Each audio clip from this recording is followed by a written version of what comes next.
The campaign was long and hard, with the opposition often doused in water and sprayed with tear gas by the police. But when it was over, the joint candidate for the opposition, Brenda Nabukenya, who is also a member of the Democratic Party, won the election. From the onset, this campaign manifested itself as one of the most heated, one that brought even the different parties' bigwigs to Luwero, which the NRM once called their political mecca. Dr. Sabiti Makare, professor of political science at Makerere University, says the elections seem to be free and fair. Stakes were very high. There was an atmosphere of real competition. According to some scholars, this by-election focused much on unfinished issues and unfulfilled pledges. They argue that this could be one of the NRM's biggest setbacks that could see them lose more elections in the future. The issues include veteran issues, development issues, and so on. Basically, the people were saying that the government, which they managed to put in power, has not addressed many of the issues and challenges that face their district and face the people there.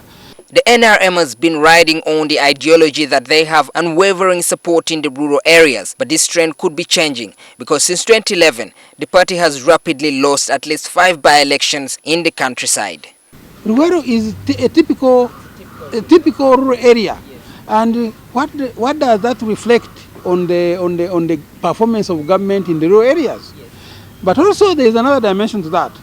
The government really used all the state machinery, including the police, including money, including all the government vehicles. Another thorn in the flesh of the NRM is the fact that the opposition was more united this time, and the different political parties unanimously threw their support behind one candidate.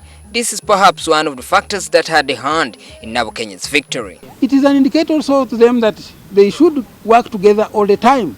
They should put their differences aside and win an election, and then maybe revisit their differences after the election.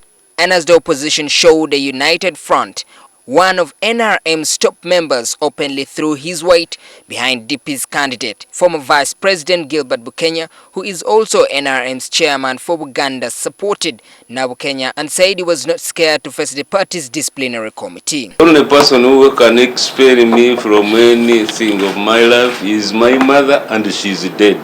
Perhaps this is a lesson to the opposition that the unity could attract more people from the ruling party.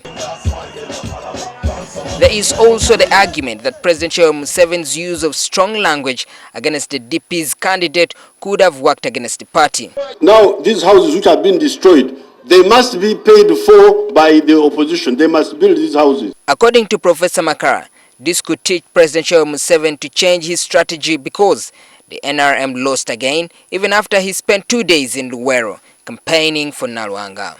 And then the votes turned the way they turned.